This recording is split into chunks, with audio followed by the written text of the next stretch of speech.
안녕하세요. 저는 인천에 살고 있는 29 평범한 여자입니다. 예전에는 TV에 연애 프로그램이 하면 전부 다 챙겨서 봤었는데요.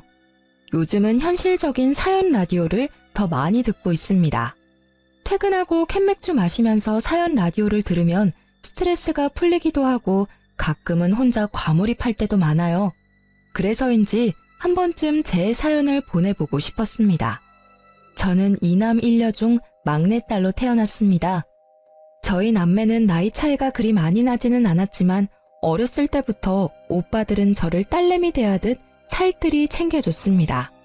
그래서인지 맛있는 음식, 좋은 거, 재밌는 건 다 오빠들한테 양보받으면서 컸어요. 어렸을 때는 몰랐는데 다 커서야 제가 과분한 사랑받으며 자랐다는 걸 깨달았습니다. 물론 그게 마냥 좋기만 한 건 아니었어요. 조금의 부작용도 있었거든요. 바로 두 오빠의 울타리 안에서 과하게 보호를 받으며 살다 보니 학창 시절에는 남자와 말 한마디를 못 섞어봤어요. 그 나이 때에만 할 수 있는 풋풋한 연애는 해보지 못한 게 너무 아쉽더라고요. 대학 가서야 좀 이성들이랑 대화 나누고 만날 기회가 있었는데요. 아무래도 제가 남자 경험이 없었다 보니 친해지기 어렵더라고요. 저는 먼저 제게 다가오는 사람마저 부담스럽다고 끊어내기 일쑤였어요. 그런데 친구가 그런 절 보다 못해 남자를 직접 소개해주겠다고 하더군요. 유나야, 너 대학 들어와서 한 번도 연애 안 했지? 너 지금 그 상태로면 졸업하고도 일한다고 바빠서 연애 안 할 것 같아. 제발 내 부탁인데 졸업 전에 소개팅 한 번만 해라, 응? 아, 사람이 사랑도 하면서 살아야지. 소개팅은 좀 부담스러운데 자연스럽게 만나고 싶어. 자연스러운 만남 추구? 자만추? 야, 너가 지금 찬밥 더운 밥 가릴 때야? 자연스럽게 만나봤자 낯가리고 대화도 제대로 못할 거면서. 가볍게 소개팅을 먼저 시작해보고 경험 쌓아서 남자분을 눈을 키워야지. 친구는 저를 놀리거나 한심하게 생각하는 게 아니라 진심으로 제 청춘이 아깝다며 안타까워했습니다. 그러다 졸업 직전 저는 소개팅을 받기로 결심했습니다. 그때 만난 게 남편이었어요. 그런데 남편은 연애 경험 없는 저마저 혀를 내두르게 만드는 아주 쑥맥인 남자였습니다. 저랑 눈도 제대로 못 마주칠 뿐더러 카페에서 메뉴 하나도 척척 주문을 못 하더라고요. 그럼에도 제가 마음에는 들었는지 소개팅 후 애프터를 신청하더군요. 저는 당연히 거절했어요. 그런데 운명의 장난일까요?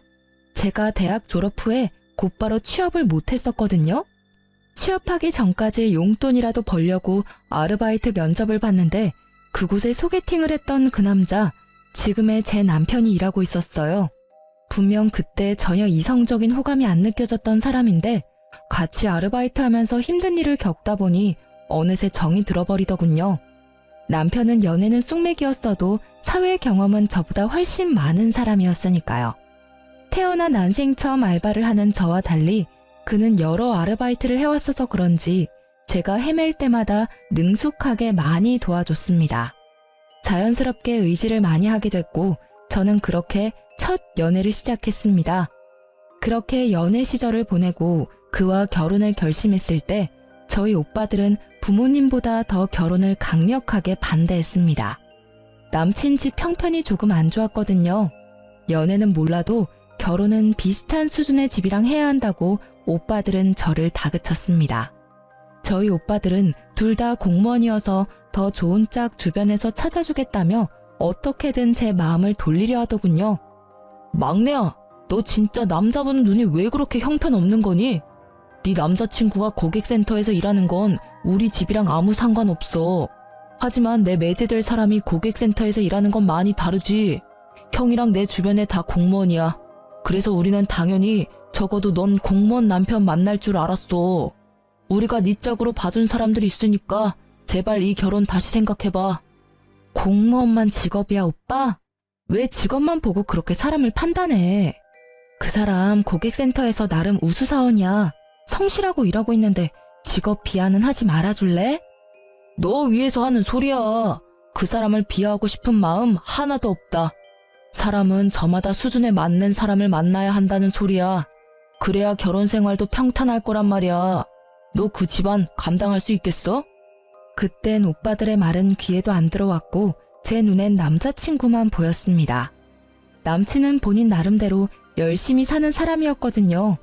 넉넉한 집안도 아니었고 좋은 회사를 다니는 건 더더욱 아니었지만 그때의 남편은 불금에도 놀지 않고 대리운전을 해서 투잡을 뛰는 성실한 사람이었습니다. 저는 그런 남편을 보고 앞으로 무슨 일이 생기더라도 가족들은 먹여 살릴 사람이라 생각했어요. 게다가 저 역시 결혼해서도 일을 쉴 생각이 없었기에 둘이 배고를 일도 없겠다 안심했습니다. 오빠들은 끝까지 반대하다가 남편을 한번 제대로 만나보고는 사람은 좋더라면서 제게 사과했습니다. 부모님께서도 끝내 막내딸이 좋아하는 남자면 인성만 좋으면 됐다 하셨고요. 그렇게 저는 친정가족이 반대했던 결혼을 해냈습니다. 그래서인지 더더욱 잘 살고 싶었어요. 남편은 어렸을 때 시부모님께서 이혼하셔서 시모랑 시누이랑 살았어요. 사람은 착한데 여동생 있는 것 치고 센스가 너무 부족했던 남편은 제가 연애하면서 많이 고쳐놔서 사람으로 만들었어요. 연애 초반에는 뭐 맛있는 거라도 먹으러 가면 저보고 먹어보라는 소리도 없이 허겁지겁 남편이 혼자 다 먹어버려서 벙찐 적도 있었습니다. 그때 화를 안 내고 저는 아무도 안 뺏어 먹는다고 어린아이한테 알려주듯 남편에게 말했어요. 몇 번 그러더니 나중에는 반성하고 식탐 부리는 걸 고치더라고요. 그리고 제 선물을 받기만 하고 한 번도 따로 선물을 안 챙기길래 가끔은 선물 받고 싶다고 솔직하게 말했습니다. 그랬더니 화들짝 놀라더라고요. 자기가 받고만 있는지 정말인지를 못하고 있었대요. 저는 사랑은 주고받는 거라고 기념일에 소소한 선물이라도 좋으니 준비해달라고 말 그대로 교육을 시켰습니다. 저희 남편은 빙빙 둘러서 말하는 것보다 직설적으로 말하면 긍정적으로 바뀌었거든요. 그렇게 발전하는 모습 보고 당장 내일 그리고 몇 개월, 길게는 몇 년 후에는 남편이 더 괜찮은 남자가 될 사람이라 믿었습니다. 지금 하나하나 돌이켜보니 정말 저는 그 사람을 사랑해서 결혼했던 것 같네요. 그런데 그 사랑도 결국은 결혼 후 시댁 문제로 차갑게 식어버리더군요. 팔은 안으로 굽는다고 남편은 그냥 제 사람이 아니라 여전히 시댁 장남에 불과했습니다. 여보, 동생이 못 본 지 오래됐다고 식사 같이 하재. 그래? 생각해보니 아가씨 못 본 지 좀 됐네? 언제쯤? 근데 우리 결혼식 이후로 양가 부모님 모시고 식사했던 적 없었지? 내 동생만 부를 게 아니라 아예 가족들 다 모여서 밥 한 끼 먹는 건 어때? 오, 그거 좋은 생각인데? 저는 놀랍도록 발전한 남편의 센스에 감탄했습니다. 친정 식구들이랑 시댁 식구들 전부 초대해서 식사 대접하고 싶다고 먼저 말을 꺼낼 줄 몰랐거든요. 상견례 그리고 결혼식 이후로 처음 양가 가족이 모이는 자리였죠. 그날 바쁜 큰오빠 빼고 작은 오빠만 와서 같이 식사를 했습니다. 그런데 남편이 식당을 예약하겠다 해서 맡겼는데 상견례를 할 법한 고급 한정식 집을 예약했더라고요. 가격대가 비싸서 저는 조금 놀랐습니다. 겉으로 티는 안 냈지만 남편에게 속삭였죠. 여보야, 오늘 무슨 날이에요? 인당 7만 원이야. 오늘 중요한 날이거든. 남편은 의미심장한 웃음을 짓고 저는 뭐 남편이 좋은 소식이라도 저 몰래 알리는 자리인가 싶었어요. 친정 부모님께서도 분위기가 분위기다 보니 혹시나 제게 임신했냐고 물어보셨어요. 아니라고 말씀드리고 기왕 간 거 맛있게 먹었습니다. 많은 발전은 했지만 아직은 부족한 남편의 센스에 알려줄 게 늘었다고만 생각했어요. 무슨 날도 아닌데 가족들 모일 때마다 고급 한정식 집을 갈 수는 없는 거니까요. 그런데 요즘 애들 말로는 플러팅이라고 하죠. 저희 작은 오빠 옆쪽에 앉은 시누이가 관심 있는 이성을 은근슬쩍 꼬셔내듯 작은 오빠 팔에 은근한 터치를 하고 요상한 웃음을 흘리는 겁니다. 시누이의 행동을 보고 저는 그만 깜짝 놀랐습니다. 사돈, 부추전이 너무 맛있어요. 좀 드셔보세요. 예상 못한 신우의 터치에 저희 오빠는 대답도 안 하고 젓가락질을 멈추더군요. 그러면 그만둘 법도 한데 여전히 과한 관심을 보이는 시누이 때문에 제 얼굴이 다 화끈거렸어요. 거기다 시모는 한술 더 뜨셨어요. 막내딸이 눈치 없게 오빠들보다 먼저 시집가서 사돈 근심이 많으시겠어요. 그런데 보니까 사돈 총각도 그렇고 우리 딸도 그렇고 둘 다 결혼 정년기네요. 이렇게 된 거 둘이 짝을 이루면 어른들 고민도 없을 텐데. 네? 아, 괜찮습니다. 지들이 알아서 맞는 짝 찾아서 결혼하겠죠. 엄마는 불쾌한 티를 숨기셔도 얼굴 표정에서 다 드러났고 친정아빠는 어머님의 의도를 파악 못하고 웃어 넘기셨습니다. 그런데 시모는 멈추지 않고 갑자기 겹사돈 얘기를 꺼내셨죠. 저 농담 아니고 진심으로 말씀드리는 거예요. 사돈 총각 정말 사윗감으로 놓치기 싫어서요. 겹사돈이면 명절에 이렇게 자주 모이고 얼마나 좋겠어요? 엄마, 식사 다 끝내시고 말씀하신다면서요. 괜히 당사자들 쑥스럽게 왜 그래요? 시모는 신우와 저희 오빠를 연결시키려는 분위기를 만들었고 한술 더 떠 신우는 부끄러워했어요. 뭐 인연이 된다면야 겹사돈이 될 수도 있지만 난데없이 당사자 의견은 물어보지 않고 이런 자리를 만들었다는 게 좀 황당했습니다. 게다가 신우이는 오래 사귄 남자친구가 있었거든요. 아가씨 남자친구 있으시잖아요. 아니, 그놈이랑은 헤어질 거야. 결혼까지 생각하고 만나는 거 아니고 정 때문에 만나는 거지. 암튼 사돈 총각 절대 그놈은 신경 절대 안 써도 돼요. 넌 눈치도 없게 그걸 지금 말이라고.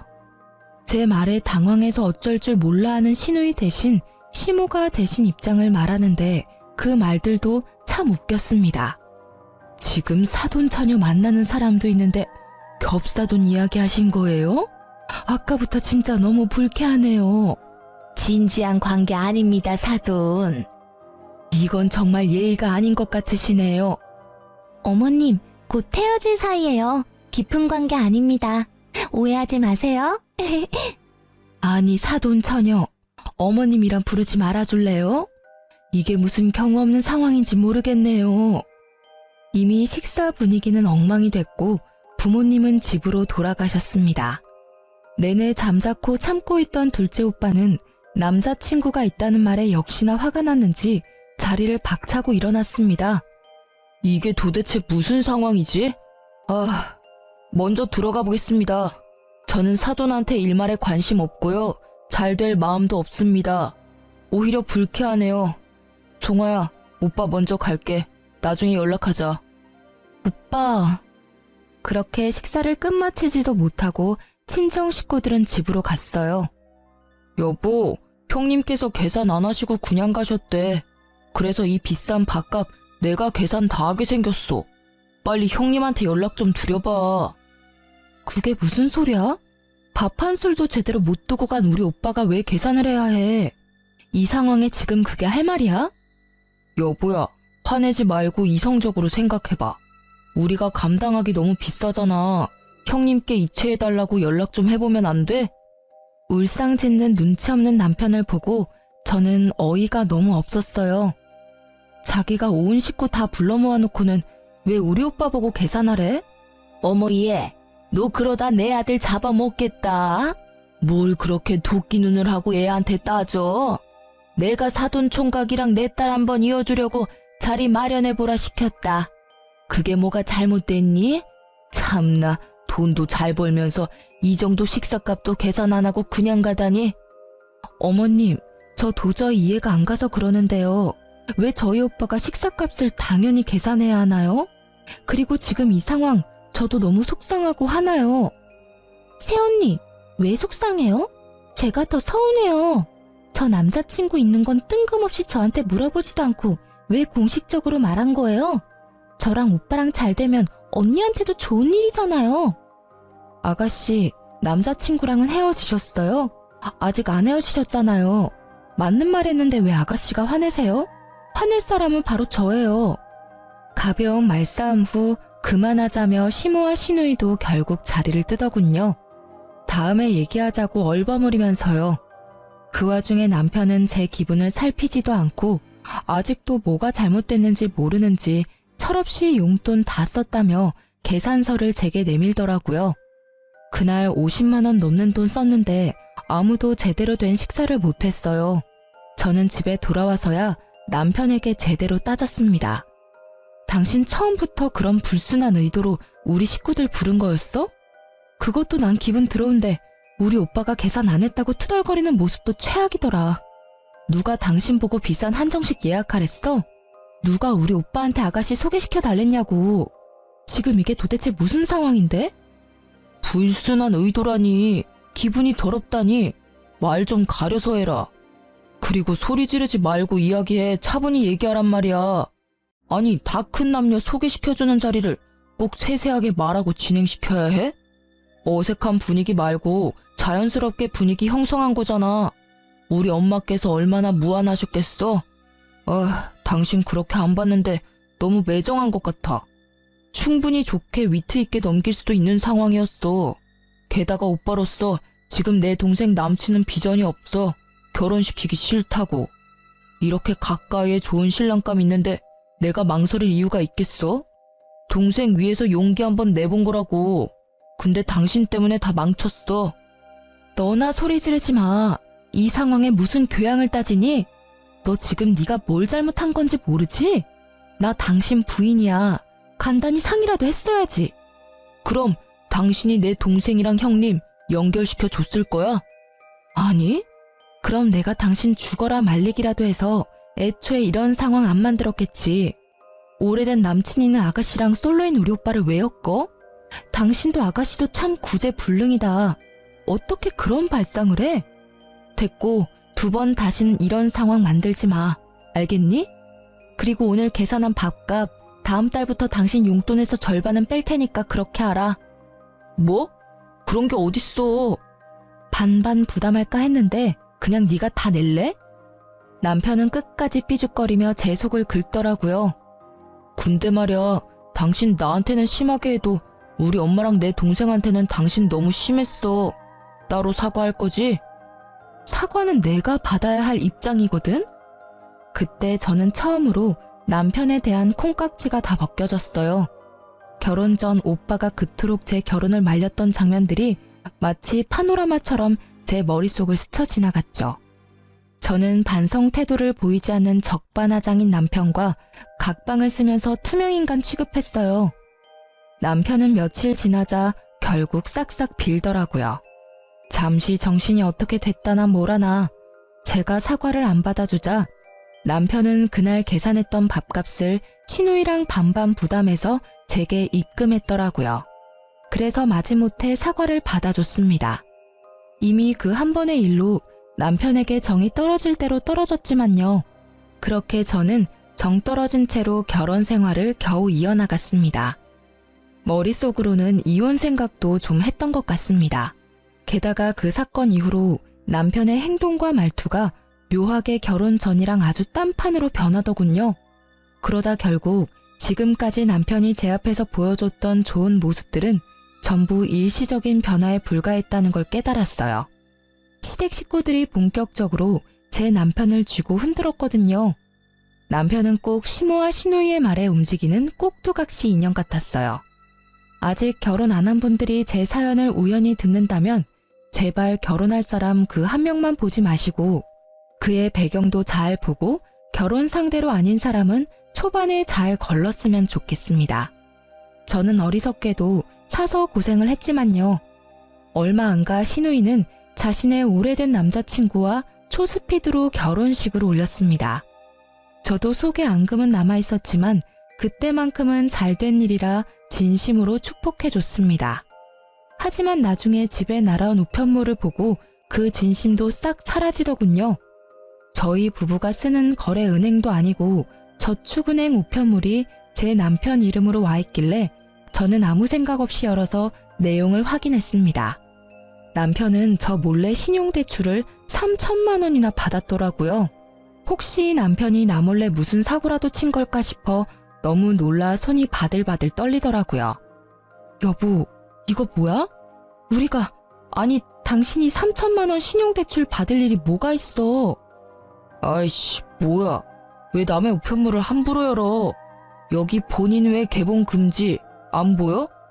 아무리 우리가 결혼을 했어도 선은 넘지 말자, 어? 정말 웃기지 않나요? 남편 놈은 그 상황에서도 프라이버시가 어쩌고 저쩌고 한참 제게 큰 소리를 치더라고요. 야, 뭐? 너야말로 선 넘지 마. 아니, 넘었네 이미. 우리가 벌면 얼마나 번다고 이자율 높은 저축은행에 3천이나 빌리니? 그거 이자랑 원금 어떻게 갚을 거야? 결혼했으면 대출도 의논하고 받아야 하는 거 아니야?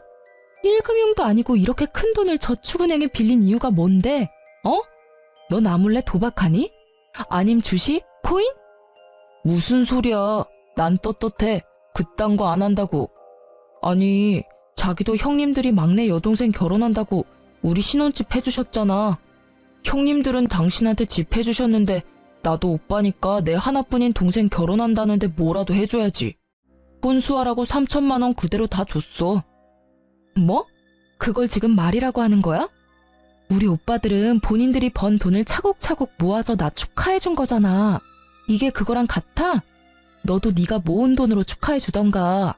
네 수중에 있는 돈 쓰면 내가 말도 안 해. 어떻게 겁도 없이 덜컥 신용대출을 몇 천씩 받아? 게다가 넌 가정도 있는 사람이잖아. 내 의견은 하나도 안 묻고 상의 없이 신용대출 받는 게 정상이야? 당신 마인드 진짜 무섭다. 그게 이자가 얼만데? 너는 뭐 맨날 나보고 상의하래. 이런 것쯤은 나 혼자 결정해도 되잖아. 그럼 외벌이도 아니고 뻔히 너랑 나 맞벌이 하는 거 알고 있는데 어떻게 여동생한테 돈 없다고 말하냐? 그건 내 자존심이 허락 못해. 그리고 당연히 형님들은 돈 잘 버니까 대출 안 받아도 여유롭겠지만 난 그렇지 않잖아. 그러니 대출이라도 받는 수밖에. 그러니까 수준에 맞게 축하를 해줘야지. 답답하다. 전혀 말이 안 통해. 어쩌겠어. 이미 지나간 일이니까 그만 화내. 천천히 갚아나가면 되잖아. 그래서 말인데 생활비 각출하는 거 1년만 좀 봐줘. 뭐? 빚 갚는 게 남일이야? 뭐가 그렇게 여유롭고 덤덤하고 뻔뻔해? 우리 결혼했어. 저지르기 전에 상의했어야지. 1년? 어림도 없어. 네가 저지른 일 너 혼자 알아서 감당해. 경제관념까지 박살난 남편의 행동을 보니 저는 당장 이혼하고 이 상황을 벗어나고 싶다는 생각이 강하게 들었어요. 이대로 있다가는 저마저 빚더미에 앉을 것 같은 예감이 들었거든요. 거기에 신우이와 시모의 막 나가는 행동은 제 이혼을 더 앞당기게 해줬습니다. 남편과 냉전은 계속됐고 저는 개인적으로 이혼 전문 변호사를 알아보고 있던 중이었어요. 자고 있는데 새벽에 갑자기 신우이가 신혼집에 쳐들어와서는 저를 몰아붙이더군요. 언니 때문이라고요. 이게 다 새언니 때문이야. 아가씨 왜 이러세요? 지금 시간이 새벽 2시 반이에요. 신우는 난데없이 나타나서 바닥에 널브러져서 울기만 하며 하염없이 제 탓을 하더라고요. 다짜고짜 전부 제 탓이라는데 한편으로는 왜 그러는지 궁금하면서도 너무 어처구니가 없었어요. 그리고 신우이가 연락을 한 건지 시모도 곧 신혼집에 행차했습니다. 시모가 오니 신우는 어쩐지 더 기세가 등등해져서 울음소리는 더 커지고 저를 살짝 밀치기까지 하더군요. 그런 와중에도 남편 놈은 저를 지켜주지도 않고 잠자코 그 상황을 지켜보고만 있었습니다. 어차피 이제 이혼할 놈이지만 진짜 너무 괘씸하더라고요. 내가 언니 때문에 그날 상진 오빠 놓치고 결국 그 모질이랑 결혼했다가 이 꼴 났잖아요. 그 모질이 놈 바람났어. 내 결혼 어떡할 거야. 신우가 언급한 상진 오빠는 저희 둘째 오빠 이름이에요. 그러니까 신우 말을 정리해보면 저희 오빠랑 결혼했으면 자기는 남친이랑 결혼했을 일은 전혀 없었다고요. 그러니까 신우의 남편이 핀 바람이 갑자기 다 제 탓이 된 거예요. 우는 신우 입에서 제 오빠 이름이 나오자 저는 그동안 참았던 게 한 번에 폭발했습니다. 꼭지가 돈다는 표현이 엄청 이해가 됐어요. 가만히는 친정오빠를 자꾸 본인이랑 엮는 신우이를 더 이상 보고만 있을 수 없었죠. 아가씨, 제발 가만히 있는 저랑 우리 오빠 좀 내버려 두세요. 왜 자꾸 아가씨랑 저희 오빠를 엮어요? 왜 아가씨 남편이 바람핀 게 제 탓이죠? 이럴 시간에 정신과에 좀 가보세요. 내가 상진 오빠 사랑하는데 언니가 회방 놓았잖아요. 그러니까 새언니 탓이죠. 엄마 들었어? 나보고 병원이나 가래. 진짜 웃겨. 도대체 시댁을 뭘로 보는 건지. 너 지금 어디 시엠이 보는 앞에서 소리를 지르니? 내 딸 정신병자 취급하지 마라. 겹사돈 진즉했으면 이렇게 불화도 안 생겼을 거다. 니 탓 맞지 뭐. 어머님, 꼭 딸내미 손잡고 병원 좀 가보세요.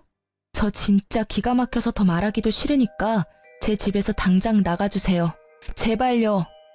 너 진짜 내가 엄마랑 내 동생한테 함부로 하지 말랬지? 진짜 시댁이 우습냐? 남편이 우스워? 그래, 우스워. 그만 우스운 꼴 보이고 네 엄마랑 네 여동생 데리고 내 집에서 나가. 뭐? 내 집? 여기가 왜 네 집이야? 우리 집이지?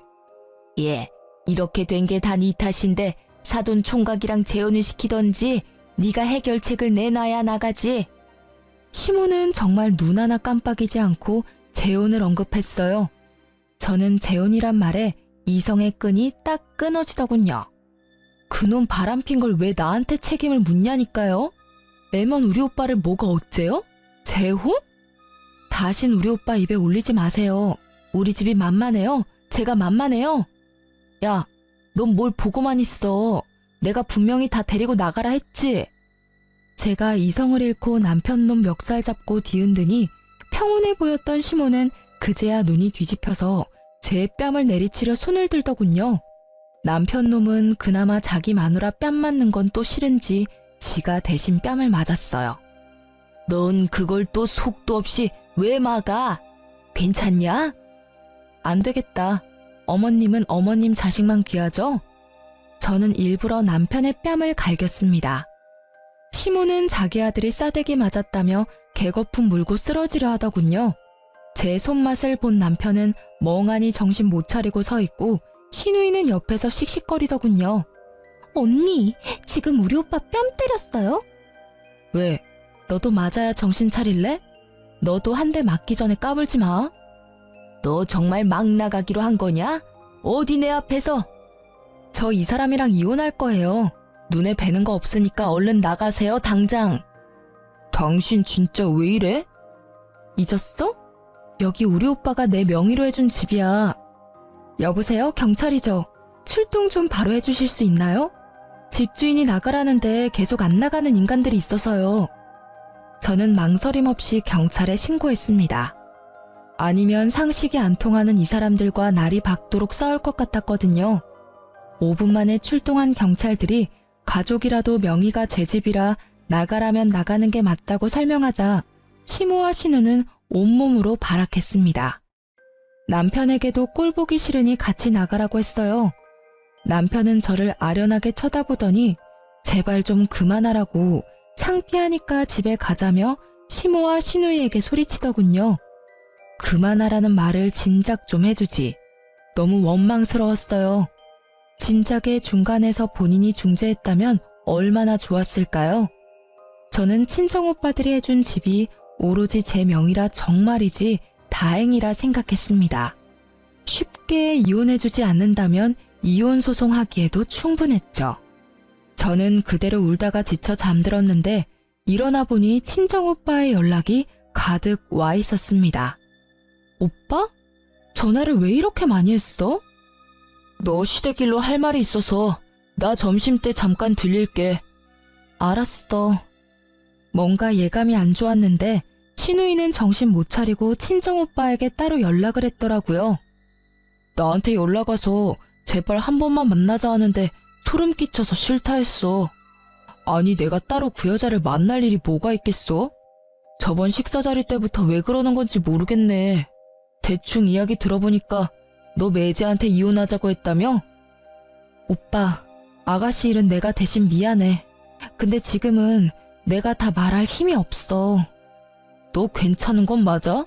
난 괜찮으니까 나중에 말하고 싶을 때 천천히 말해줘. 나 괜찮아. 내가 오빠들 울타리에서 벗어날 거라고 했잖아. 내가 미련하게 반대한 결혼한 건데 이혼도 내가 감당해야지. 내 동생 다 컸네 진짜. 아무튼 내 신경은 쓰지 마. 이게 뭐 너 잘못도 아니잖아. 근데 그 여자 내 번호는 어떻게 알았지? 남편한테 알려달라고 했을 것 같아. 그 사람 어머님이랑 아가씨 말이면 뭐든 다 할 것처럼 굴더라. 연애 때는 내 말이 우선이었는데 결혼하고 나니까 시댁 입김에 움직이더라고. 나 몰래 아가씨 혼수 보탠다고 신용 대출까지 받았더라. 아, 그놈 진짜. 내가 머리 싸매고 끝까지 반대할걸. 하여튼 이 오빠가 도와줄 일 있으면 말해줘. 큰형이랑 얘기해보고 변호사도 구해줄게.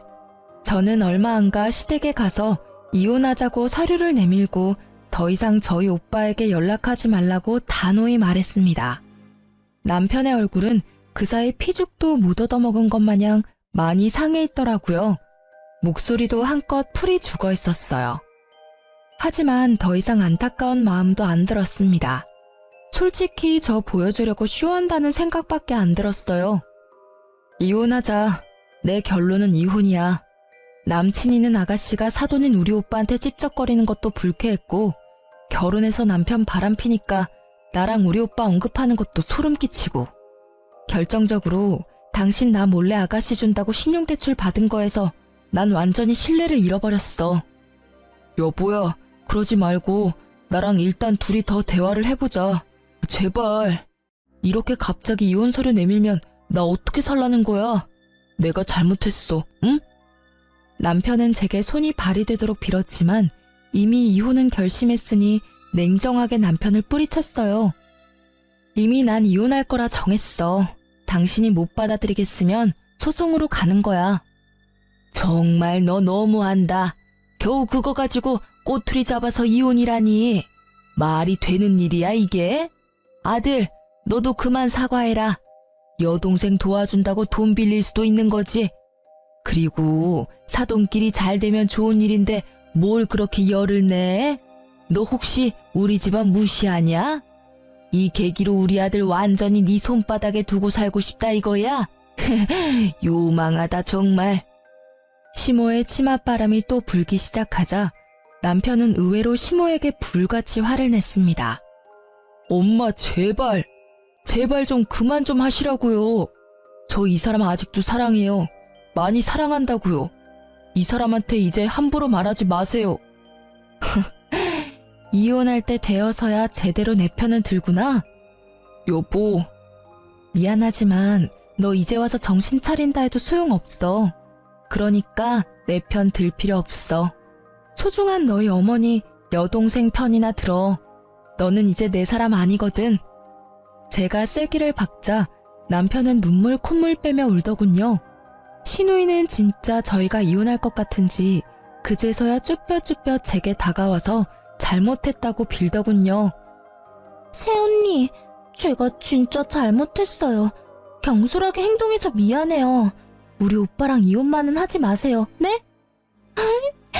저 반성하고 있어요. 시누이가 비는데 저는 그 면전에 대고 이렇게 말했어요. 아가씨, 소름 돋으니까 가짜 눈물 흘리지 말아요. 여기서 울고 싶은 건 나랑 이 사람뿐이에요. 그랬더니 신우는 갑자기 태도가 돌변하더니 이렇게 말하더군요. 언니, 단도직입적으로 얘기할게요. 맞아요. 언니가 오빠랑 이혼해도 난 아무런 상관없어요. 그런데 이대로 집안 대 집안이 껄끄러워지는 건 정말 싫어요. 나중에 새언니가 내 시누이가 될지 모르는데 그럼 곤란하잖아요. 전 그게 걱정돼요. 이제서야 고백하는 건데요.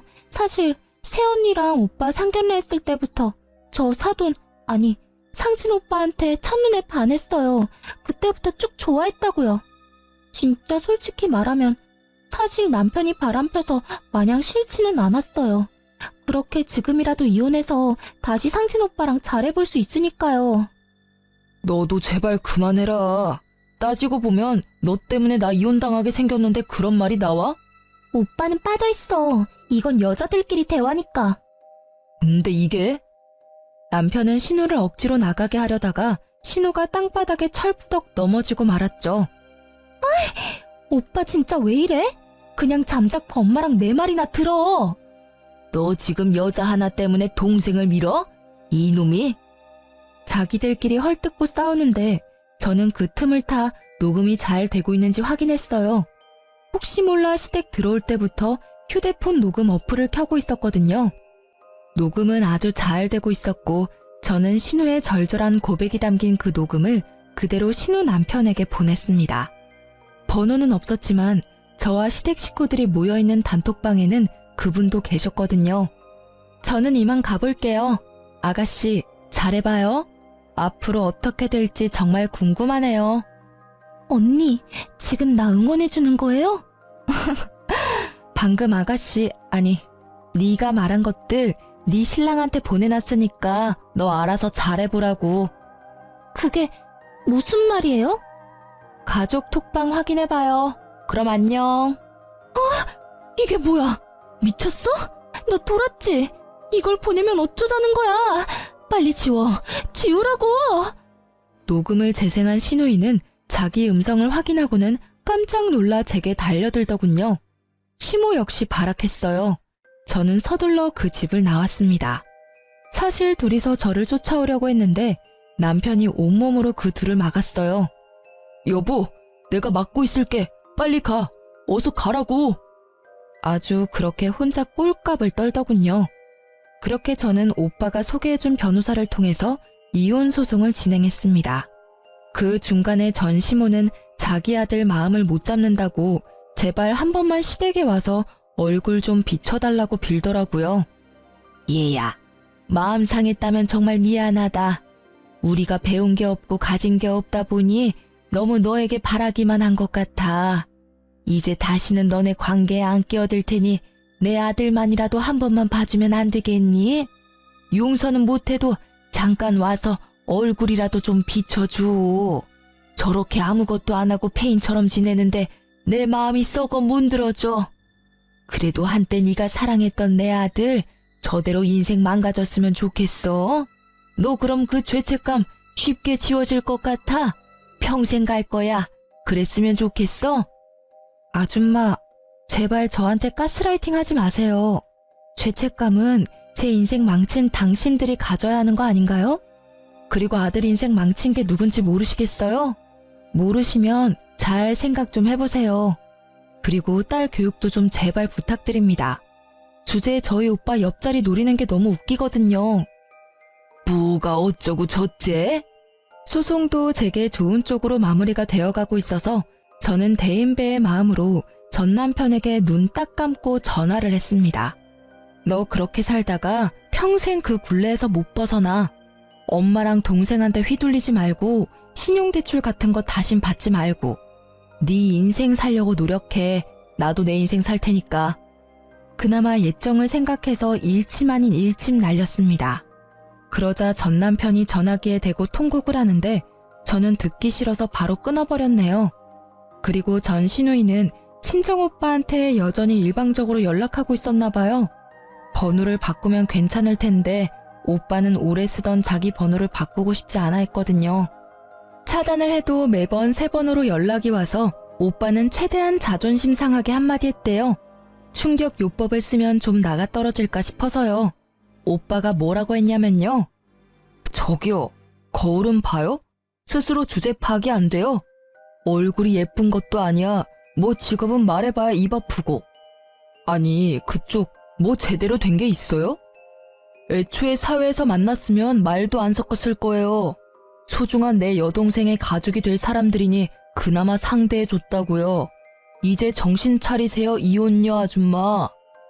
뭐라고요? 이혼녀 아줌마? 그럼 당신 동생도 똑같거든요? 어떻게 그런 말을 해요? 그리고 나 어디 가서 예쁘다는 소리 듣거든요? 야, 내 동생이랑 어디 감히 비교해. 너보다 집안 빵빵하고 직업 안정적이고 네 오빠보다 든든한 오빠가 둘이나 있거든? 걱정 말고 넌 네 인생 살아. 한 번만 더 연락하면 스토킹으로 신고할 테니까 그렇게 알고. 전 시누이는 일말의 자존심은 남아있는지 그 뒤로는 연락이 안 왔다고 합니다. 나중에 알게 된 사실인데 신우 남편은 외도한 것도 아니었어요. 오로지 그것도 신우 본인의 감과 추측이었다고 합니다. 그 정도면 진짜 정신병원 가서 진료를 받아야 하는 것 아닌가요? 신우는 저희 오빠도 가능성이 없어지자 뒤늦게 자기 남편한테 매달려봤지만 제가 보낸 녹음 덕에 이혼당했더라고요. 저도 지 때문에 이혼했는데 자업자득이라 생각했습니다. 덕분에 살았다며 전 신우의 남편은 제게 고맙다고 인사까지 하더라고요. 서로 동병상련이었죠. 그런 집안이랑 엮여서 액땜 제대로 했다고 이야기를 나눴었네요. 결혼 전 연애 때까지는 정말 뜨겁게 전 남편과 사랑했기에 이혼하면서도 저도 많이 씁쓸하기는 했습니다. 좋게 헤어진 게 아니니까요. 그만큼 저도 상처가 컸고 많이 아팠으니 저는 저대로, 전 남편은 전 남편대로 각자 알아서 이 고통을 이겨내야겠죠. 사랑만 가지고 결혼하는 건 정말 모험 같아요. 주변에서 말리는 결혼에는 다 이유가 있다라는 걸 비싼 값 주고 저는 경험했습니다. 다른 분들은 그러질 않길 바래요. 지금까지 제 긴 사연 들어주셔서 너무 감사합니다.